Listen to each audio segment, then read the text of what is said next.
Jubilee hills ఉప ఎన్నికకి అధికార Congress party అంతా సిద్ధం చేసింది. స్పెషల్ ఫోకస్ కింద తీసుకుంది. ఇప్పటికే జిల్లా మంత్రి పొన్నం ప్రభాకర్ రంగంలోకి దిగారు.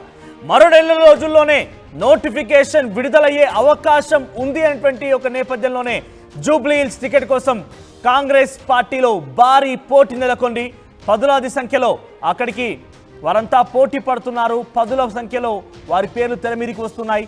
ఇదే క్రమంలో ఉప ఎన్నిక కోసం మంత్రి పొన్నం ప్రభాకర్ రంగంలోకి దిగారు.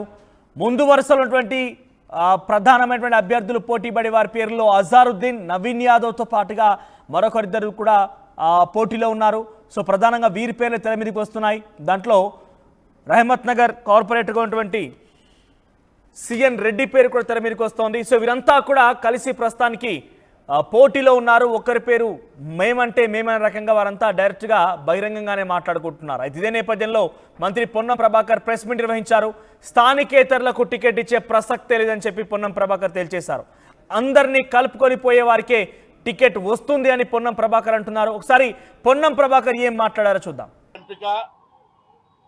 మా చేయిలోది కాదు, ఏఐసిసి చూసుకుంటుంది. కానీ ఒక మాట మాత్రం స్పష్టం, అభ్యర్థులు స్థానిక జూబ్లీ హిల్స్కి సంబంధించిన వాళ్ళే ఉంటారు. బయట నుంచి అభ్యర్థులు దిగుమతి ఉండదు. స్థానికంగా ఈ జూబ్లీ హిల్స్ ప్రజలతో వివిధ హోదాల్లో వివిధ సందర్భాల్లో కష్టపడుతున్నటువంటి వాళ్ళకు సంబంధించిన అవకాశం, టికెట్ నిర్ణయం అనేటువంటిది పార్టీ నిర్ణయిస్తుంది. బట్ బయట నుంచి ఆశిస్తున్నటువంటి వాళ్ళు ఎవరికి కూడా ఇక్కడ అవకాశం ఉండదు అనేటువంటిది పార్టీ ఆలోచన. ఎందుకంటే కన్ఫ్యూజన్ ఉండద్దు. ఎటువంటి దాని లోపల మళ్ళీ అందరూ కూడా ఇక్కడ ఆశావాహులు కూడా అందరూ కలిసి 7 డివిజన్లలో తిరుగుతారు, పార్టీని బలోపేతం చేస్తారు, ప్రజా సమస్యలు పరిష్కరిస్తారు. పార్టీ సర్వేల ద్వారా, పార్టీ నాయకత్వంకు ఉన్నటువంటి సమాచారం ద్వారా పార్టీ నిర్ణయిస్తుంది. కానీ బయట నుంచి ఎవరు ఆశావాహులకు సంబంధించి ఇక్కడ ఈ జూబ్లీ హిల్స్ ఉప ఎన్నిక లోపల అవకాశం ఉండదు.